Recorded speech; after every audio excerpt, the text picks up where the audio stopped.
Welcome back to the Wolf of Queen Street podcast.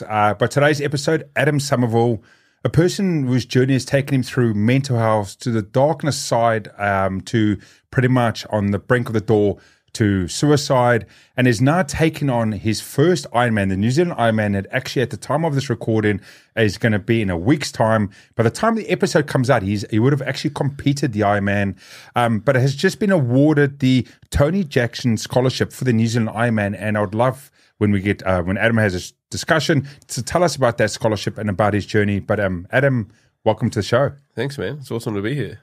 I just wanted to make that public announcement and put you on the spot pretty much. This is the first time really for yourself on the podcast scene, right? Yeah, definitely. First podcast. Yeah, virgin podcast for you. Mate, I'm here for it. Yeah, so anyone that's having a listen or watching, make sure you hit him up afterwards and go, it was okay. You did amazing. You did awesome, right? Hopefully. Fingers crossed. Fingers crossed. So obviously, Adam, you've got a bit of a backstory, a bit of darkness that went in through there, that you transitioned through, doing crazy enough to pick the New Zealand Ironman as a first timer. Definitely. But take us through a bit of your story.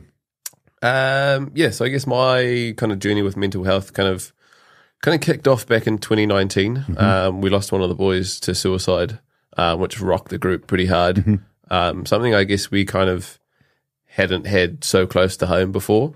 And so it hit the boys pretty hard in terms of losing one of the guys. And kind of from there, I guess it potentially highlighted mental health for a few of us. To fast forwarding into 2020, the wonderful world of COVID as it was, I guess starting to look at things, life just kind of took what I felt was a turn backwards, kind of looking at all my mates around me, getting married, having kids, buying houses, and here I was with none of that. Through 2020, I was made redundant. We worked for most of that first lockdown at 50% pay. So the financial stress, on top of that, losing what I thought at the time was my dream job, was gone. Broken up with a long-term girlfriend, had to move out of the place I'd called home, which was pretty tough, especially at the start of lockdown and that crazy world that was. Just kind of ended up feeling like I was going backwards no matter how hard I pushed forward. Yep. And just kind of really stuck in this journey of now, I don't want to burden anybody with these problems, and feeling like whatever I was going through wasn't big enough to amount to what, the pain I was feeling. And so I kind of really just bottled things up so much that just didn't want to talk about it. There was pockets of times I'd talk to some of the boys, but only small snippets of, I guess, what I was going through. I didn't want to plaster the whole story to somebody, and likely really felt it as well, and only pick bits and pieces and stuff like that. To pretty much got to the point, the start of 2021, life had just got too much for me. There'd kind of be nights, hadn't slept at all, or you didn't get 1 or 2 hours, just lying awake in bed, beating yourself up over, what you're going through and all of that kind of stuff, and it just kind of weighed on me massively. And I just didn't feel like I could talk about it. There was no one I could almost turn to. And it got to that point, 7th of January 2021. It was like 2:30 in the morning, got out of bed, jumped in the car, and that's it. Kind of made the decision to go for it. And it's kind of weird. I look back on it now, in that space of, depression and going through all those nights kind of in bed alone, going through all that stuff. Depression kind of takes away your common sense of things, and it kind of builds this picture in your mind that's not actually real. Yeah. And so it got to that point where it just made the decision I'm done. That's it. Jumped in the car, drove down to my favourite place at that time was Milford Beach, place I'd spent lots of summers and stuff like that, and kind of made the decision to take my own life that night. The whole plan was just to leave my stuff on the beach, jump in the water and head out for a swim and not come back. We got to that point down on the beach, sat there ready, pretty much this weird, eerily calm scenario, and it's no breath of wind, there's no waves. It was quite a weird feeling to, I guess, sit there and kind of stare it in the face for a second. And for some reason, I don't know, just this wave hit me and I kind of just stopped. I don't know what it was. I just sat on the beach and cried for, like a good half hour to an hour. And then, still had the full commitment to the plan of what I was going to do. But for some reason, I got a notification on my phone. Mm-hmm. And that kind of broke me out of this weird state to potentially, go through with this. And I decided or figured out that I needed to give this one more shot. I couldn't make this permanent decision over, I guess, what these temporary feelings were. Mm-hmm. And so I text 1737, which is the helpline that's open 24/7. Yep. Literally send them a text saying, I need help. Got a phone call within 2 minutes, didn't answer, ignored it. So, so I was done at that point. But they kept calling, it just didn't stop. I eventually answered, and this wonderful lady on the phone spoke to me for the next 2.5 hours. Just sat there, asked all of what seemed to be the right questions at the right time. And the more we got through this conversation, the more of this weight just kind of peeled off. I could almost feel like I could breathe again after that. And so, it kind of kickstarted the journey of, I guess, to where we are now, getting to that point and hitting absolute rock bottom, pretty much staring at death in the eyes, and kind of coming back from that. So, I guess that's kind of the start of the journey to where we are now. Pretty intense. But yeah. Blessed to have you here, brother. Thank you, man. And, there's the world needed you. And that's why something broke a day, and I'm happy that, that you didn't make that decision to go further and do the rest of it. And it's an interesting one. We say that, talking about the lady that spoke to you, and I can imagine, I don't know if you know her details, anything further, but you said it lifted off your shoulders because she was asking the right questions. And I think it comes down to that education or that piece that us as guys is, we don't want to talk about it, but we will answer it. Definitely. So if you ask me the question, I'll be happy to answer to you, but I'm not willingly going to. I'm not going to take that first step. I'm not going to take that first step. Us as that macho bravado man. I've spoken this plenty of times before with my story, and January 2020 was my darkest moment in my life. Back of the back of my brain tumor, surgery, and financial ruin, and family falling apart. I got the stage of, as I say, the two doors. Yeah, the door to leave the world, and a door to try to keep fighting. And luckily, I picked the door to keep fighting. And it is so true that we don't, again, society, but mostly in New Zealand, the guys, we don't speak out up front going, this is what it is, right? And you said you were very filtered in how you were talking to your friends. Massively. But you had all of this baggage, and as soon as this lady spoke to you, she would have been, educated, known that to question it, and straight away you could feel it because you could now publicly say, you could speak up and go, hey, I'm not okay. Yeah, massively. I feel this pressure. I don't know the way out. I'm sure you would have had that thought pattern that I mean nothing to the world. Yeah, the world's a better place without me. 100%. It kind of flicked that switch. I guess those tireless nights of staying awake for so long, and kind of depression swirling around in your brain, creating this narrative of actually they would be better off without me. If I unloaded this burden on somebody, it's gonna make their life harder. Yeah. And if I was to take myself out of that situation, they're not going to have that hard time. Was kind of the thought process. And so how's that was January 2021, right? Yeah. We're now 2 years later. How's the thought process and the wheels turning now for yourself around that? The thought process is probably a lot more, I guess, structured per se. After many times seeing a counsellor, working with a life coach, I've kind of been given the tools and things to be able to work through different problems or things that arise.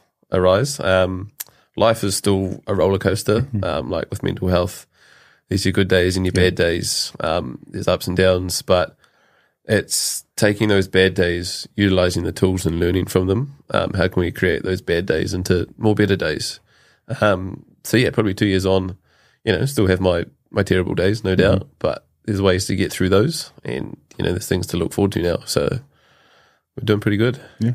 What led you into the Ironman, or what led you down into that path? I mean, like, great, overcoming this this key moment, and wanting to go things further. Yes, I want to do something. An Ironman, come on, fuck's sakes, bro! It's not like, cool, I'm going to go run 10Ks. I'm going to run 20Ks. New Zealand Ironman. It's a registered Ironman on the world stage, right? 100%. It was something that was going to scare the shit out of me, massively. It had kind of always been floating around as an idea of something to do of mine. Yep. I've ticked off a few marathons and stuff, and it's kind of like, what's bigger than that? And then that night on the phone, speaking to the wonderful lady, she was like, what is something you've always wanted to do? An Ironman kind of popped out. I don't know where it came from in my brain, but I said it that night, and she was like, that's it, we're committing to it, you're doing it. And then it's kind of always stuck to that, mainly because it scares the shit out of me, and also deep water is one of my all-time biggest fears in life. I'm absolutely petrified of the thing. And then Ironman being such a mental game itself. The mind is what's going to get me through, next weekend. And it's kind of, how can I utilize, I guess, where I was and what I've learnt across this journey into Ironman to kind of hopefully, show others what is possible through this journey. Yep. So, that's kind of why we've chosen this mammoth task. Do you think, also a bit of a curveball question, do you think it also has to do a little bit of the bravado side of it? Do you think is there any underpinning in there that, hey, by me doing something so top of the mountain, manly man thing, even not even males or females, it's one of those things like 1% of 1% would have achieved the world. Do you think it gives you that bravado that, hey, I'm alive in this world, and and I mean something? I think so, in terms of not so much the bravado, but the feeling or sense of accomplishment from this. It's kind of like a big tick through the journey of, like, we've got over this peak. I guess when you say, kind of like the bravado and ticking that off, it's something to look forward to, but I think it's something also, I guess I set that bar so high, is to kind of, allow others to see, anything is possible. Like, if the mind is willing, we can pretty much do anything. And how are you prepared with going into it mentally at the moment? Because you've obviously, this is like your tick box of, I don't want to say this is your success tick box, because you can have multiple journeys down your path, but this is this key point from that anchor from January, right? This is that moment. So I can imagine there's a lot of emotional feelings, consideration, thoughts on it, but also the challenge that it is so high, like going into it, not God forsaken, you get injured or something happens, but how are you prepared if something happens and you don't cross the line? Yeah, that's something that flies around in my head all the time. I think as the days get smaller and we get closer to race day, the self-doubt just magnifies. The self-doubt in my swimming, what if I don't make the swim cutoff time? That's your day done, and you've got all these people there who've supported you over the last 2 years, and it's kind of like, what if I don't do that? But I think it's kind of that mindset that I've been lucky enough to build, with my coach and the team that's around me, is kind of this never give up attitude. And like, literally, it's just keep pushing through. I think, it's at this point, and it means so much to me, they're probably going to have to scrape me off the road if they want to stop me from finishing this thing. I'll ride my bike with no tires on it, like, we're still going to go for it. So it's pretty much that idea of not being able to finish it isn't quite in the mind. Yeah. It's there, but it's a small part for me. That's awesome. Talk to me about this Tony Jackson scholarship that's been was awarded just recently to yourself. Talk to me what it is and what it represents for New Zealand Ironman, and what it also means to yourself. Yeah, so Tony Jackson is an absolute legend of Ironman New Zealand. He's finished Ironman 26 times. And even the last few times he was diagnosed with a brain tumor, and that still didn't stop the man from doing an Ironman. He got out of hospital, got himself to the start line, finished it. and since then Tony's passed away, and his scholarship is pretty much picked up by Ironman New Zealand and Verna, his wife. Yeah. She's an incredible lady, and it's to try and keep kind of that momentum that Tony built through his completion of all these Ironmans, this inspirational journey, of Tony getting out there and helping so many people achieve what they thought was unachievable, not being able to take anything off as massive as this. It's to try and keep that spirit alive through this. So each year, applicants can apply for the Tony Jackson Scholarship. You submit your written application. There's create a video, have a few interviews with the team, and then they kind of work through and select who they think is going to be a fitting applicant for this. And then, from there, it's this big shroud of massive support comes around you. Verna, who is, like I said before, is incredible. Kind of talks you through all of the stuff. And so, it's kind of how the application came around, and lucky enough, they chose me. Amazing. Yeah. It must be, such an amazing experience, to get that and to feel that and start to feel, like I know from when I went through my moment, again, it was that whole, I'm not doing anything right. Yeah. Nothing's going my way. I can't see any of those options or any of the journey forward. It's just like you can't see that next step, right? Yeah. And this is where I think for yourself, it must be like, okay, the wheel slowly, it might not be in the right direction, but at least it's turning, right? Exactly, it's moving. We're going in the direction, and then once we kind of get that momentum, we can then look to steer the ship to where we want it to be. So going through with all of this at the moment, what is your biggest, so what is your key points? Obviously there might be some listeners or watchers at the moment that's gone, okay, I find myself in that same dark moment or coming through. How are you like daily or weekly sort of anchoring yourself or making sure that you don't fall back on that path that you were in?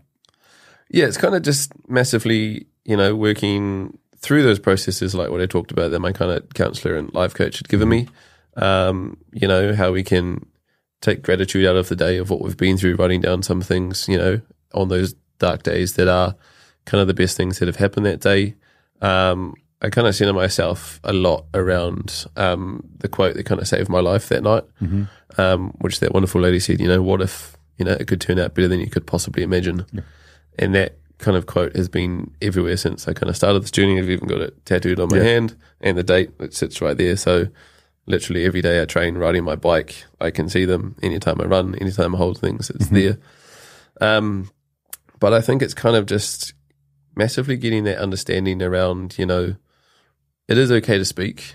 And, it's kind of understanding what hurt me might not hurt you. But, what hurts you might not hurt me. And it's kind of understanding that process, all of these feelings we feel are valid, and understanding that no matter what we're feeling, it is okay, and just try and reach out and talk to somebody. That's amazing. I know at the moment you've been doing a few like breakfasts and events with some of the crew around in Auckland around mental health and stuff. Yeah. What are you seeing in that space? Obviously, it's such a big problem we're seeing across New Zealand and things like that. Where do you see the light at the end of the tunnel for our community or so forth, of us trying to slowly get through it and knock those walls down?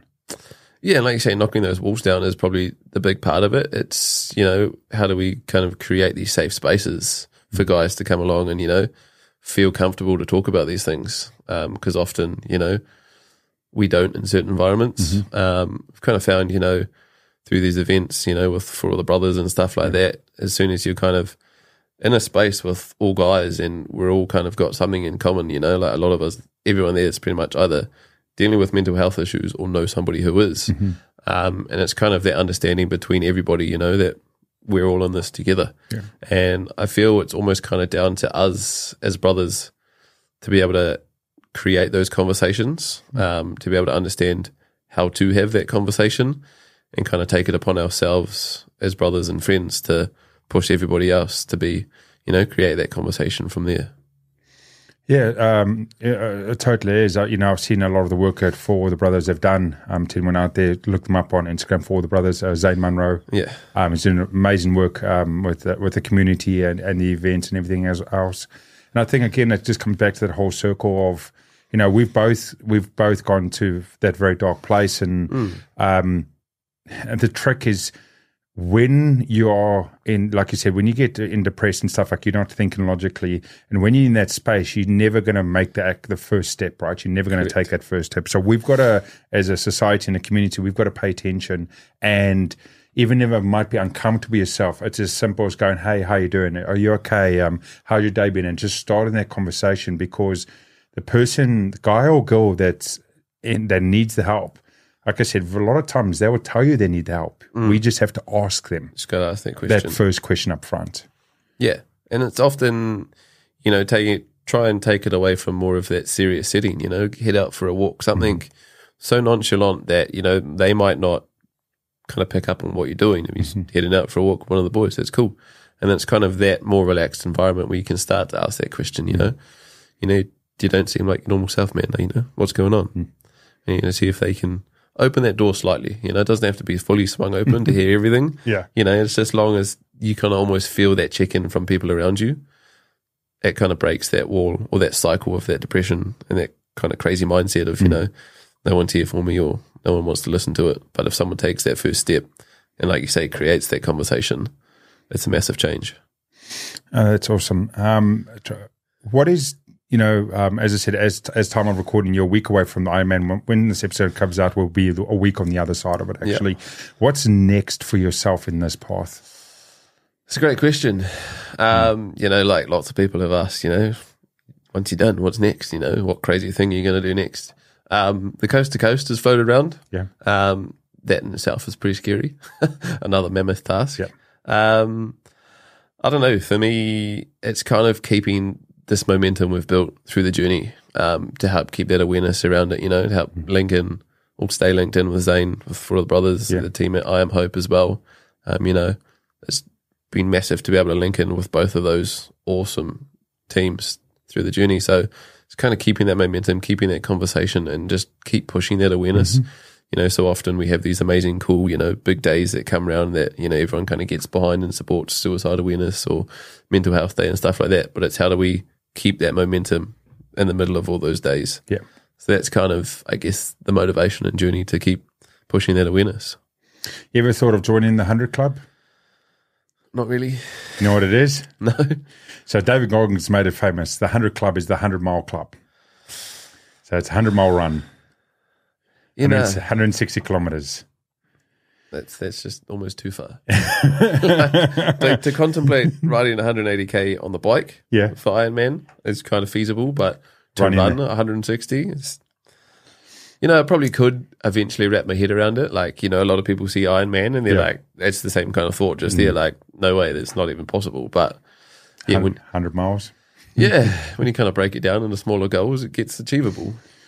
Yeah, I mean, obviously a big person, David Goggins and what he's done and overcome and a lot of that sort of stuff, and look into it, and how he's just, his goals are just, outlandish. And one of his first ones, I don't know if you know this about his stories, one he got, really got into it in his beginning part before he went through the Marines and stuff. It was just either before or just after he entered this one race, and it was a 24-hour it was a 24-hour race in a team of 4. So there's a race like this they do in the Riviera Rampage actually has one, and it's a team of 4, and you get a set amount of hours and how many laps you can do as a team. So on this race that he did, and it was like 1 mile or 2 mile, whatever it was, per member, and he switched over a team of 4. And he rocked up at the race and he turned around and went, I don't need a team. I'm just going to do it myself. And he won the event as a one-man runner compared to, but it was more in the sense of that wasn't fitter, stronger. He is one of those freaks, but it was that whole mental state of like, I'm not going to let anyone stop me or break me. I'm just going to keep going and keep going. And then if you watch any of his other events where he does, 100 miles, he does the hundreds. There was a stint we did it like for days. I was watching a video this week and someone asked him, how long do you Now, when you go for a run, you run for hours, and he turns around and he goes, "No, when I go for a run, I run for days." It's that mindset. And the challenge, and that's why I was saying to you, doing an Ironman, where do you go from that, right? Where's that next pedestal, right? I don't know. It'll be a journey to find out that next one, as we kind of pop out the other side. And saying that though, like there's just this immense focus on the Ironman at the moment that you don't want to waste the thought. It's not. I feel kind of bad for my partner some days. She's like, "What are we going to do after Ironman? We can do something cool. We're going on a trip," and it's just like, I just want to get through this. I'm at this point. So you're talking about your bike. So you obviously you're doing road training, right? Yep. 100. What's we say? 180. 180 kilometers. Yeah. So I know a friend of mine that his first time Ironman a good few years ago, and he explained to me, and I'm happy for you to give it your own, because it's such a vast distance. He's like, "Cool, I climb on my bike. I go from here to almost to Hamilton, and then I come back, and then I go there, and then your brain goes, you forget how far 180 kilometers is. It's not like, okay, I'm going to drive from here where we are in Mount Eden in Auckland. I'm just going to go to the CBD, and then I'm going to come back, and then I'm going to go to another suburb." He literally drove around the whole entire super city of Auckland to closely get to the distance that he needed, right? And then and then I'm going to do the run, and then I'm going to do all the rest of it. Yeah. The distance is so vast. It's massive. And that's probably been the funniest thing along the journey of, telling people an Ironman. Not a lot of people know how big an Ironman is. And lucky enough, my bike mechanic, amazing guy called Ben, supported me through the whole thing. He was like, "You've got to put landmarks on it for people to understand how big this is." Yeah. And he's like, "Just put a picture for people. You start your swim at Rangitoto. You swim from Rangitoto to the CBD. Yeah. At the CBD, you jump on your bike and you cycle to Matamata. Once you get to Matamata, you find the roundabout, you put your bike down, put your running shoes on, and you run to Rotorua. Yeah. That's the day." Yeah. He's like, that's it summed up in a picture of landmarks. And, when you put that to people, they're like, "Fuck a why?" That's ludicrous. You're doing that in one day. Yeah. Yeah. Because what's the cutoff? What's it, 14? 17 hours. 17 hours, right? Yeah. It's a cutoff to get it in, right? Yeah, but there's certain cutoffs throughout the day. Yeah, obviously you have to make it.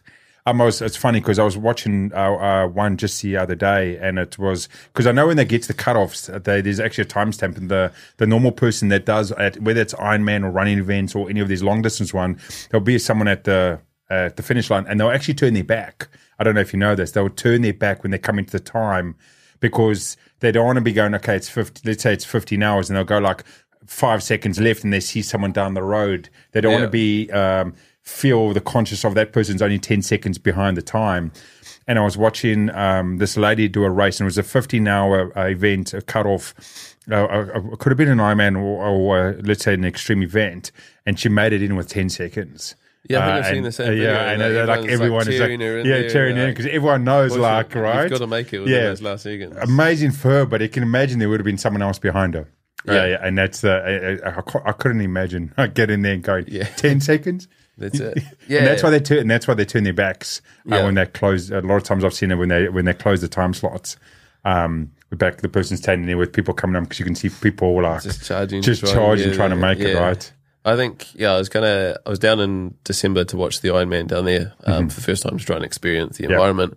And we're kind of there at the 17-hour mark at the finish line. And the day had wrapped up, and there were kind of people just talking and celebrating, what the day was with the Ironman team. And, there's one man that then comes around and turns the corner, literally the last 20 meters. Yeah. And he just must have been, 30 seconds over that 17-hour mark. Yeah. And everybody just kind of stepped aside and just clapped the man home and just, let him have that moment without cutting him off, which was pretty unreal to see. Yeah. It would have been a hard one, but I'm sure a challenge to come back, right? Definitely. So what's your gut feel on a time for yourself? Oh, I don't know. Anywhere between 12 and 14. Yeah. 12 and 14 hours.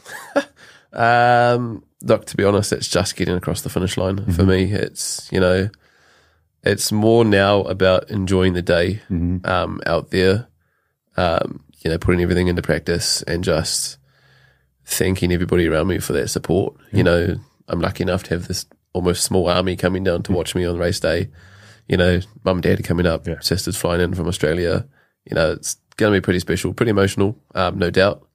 But also pretty much, Verna Andrew, my coach, and all the Mercury volunteers that are out there, these incredible humans that give up their day just to cheer you on and hand you a cup of water, which you take a sip of and throw away 10 seconds later. But yeah, it's just to get out there and enjoy it and just make it within the 17 hours. Yeah.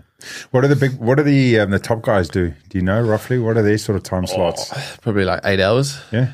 That's crazy. Bang. Yeah. I would, if I'm on target or time, I would probably just finish my bike ride, starting the marathon, and they're finished. They're off for a beer. But that's like there used to be I don't know if it's still running at the moment. There was a 100K Oxfam that was run every year for charity, and you had to actually could do this team win individually, but you had to raise. This was a really smart way. You had to raise funding for charity to actually get your ticket, and I think it was like $500. Yeah, was your entry price, but that was all through charity.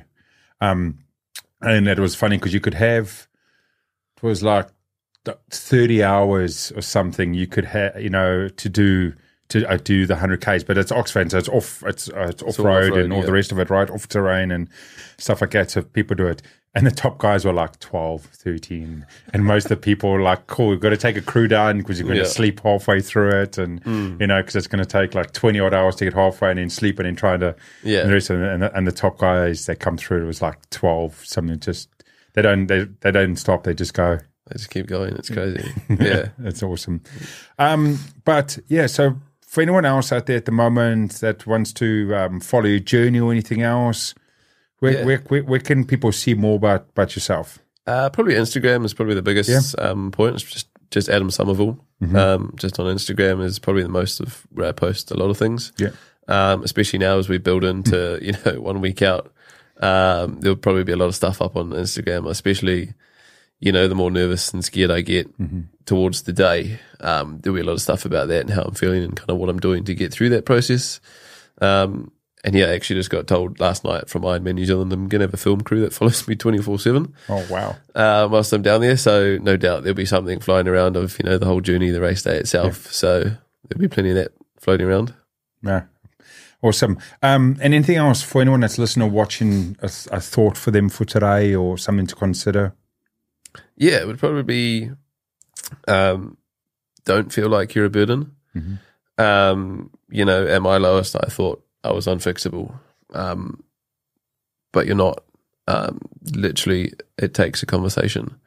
If you are struggling with that mental health, try and take that first step to reach out and have a conversation. If you're potentially lucky enough to be in a good space, maybe take a second to try and educate yourself on how you could have a conversation, how you could start that conversation with a friend you may see struggling. Kind of work on both sides of things. If we are struggling, how do we do it? If we may not be, how can we assist somebody who could be? It's probably the best thing I'd say. It's amazing. Thanks so much for that, Adam. And as we get to the end of today's show, just a massive shout out to Adam, to anyone that's watching and listening. Just from your story of what you went through to the dark point where you ended up, and like I said, the world needed you. The universe needed you to stay around and to inspire others around us, right? I still think you're fucking crazy to do an Ironman. You're inspiring others, not me. But hey, dude, big props to yourself for that one. But yeah, it's thank you for coming on here and willing to share your story. Like I said, we said in the beginning of the show, I know it's the first time for you coming out of that. I'm sure over the next couple of weeks, from just you going into the Ironman, all the rest of it, when this episode comes out, there'll be a lot more people knowing your story and seeing it. And thanks so much for sharing it. Thank you for having me, man. I think thank you for, starting your journey to, create the space to talk about these things. It's incredible. Thanks so much for that, Adam. And to everyone else as always, that's coming over, if there's something you can pick up from Adam's story, if yourself or someone else is going through these struggles and so forth, and you're not sure how to, say that first question or ask the first question, just send in the show and go, hey, I listened to this amazing show, and don't even have to lead on what it's about. Just try and play it softly through them, and they might pick up the relation. They might pick it up and from the tone, because we need to be able to break through those walls that we just spoke about and slowly start talking about mental health and helping each other out there, because we need to get that number better. The 538 was actually the number last year, suicide rate within New Zealand, and we need to start reducing that number. We don't need to lose those many souls. People deserve to be alive and deserve to experience the world we have and the beauty that we have and everything else. But I hope you picked up something from what Adam had to say, what we had to say today. And as I said, most of my shows, just take something from it, share it to someone that needs to hear from it or needs to watch from it, and then hopefully we can make the wheels turn and change their life. But at the end of the day, stay beautiful, stay powerful, and hope to see you again.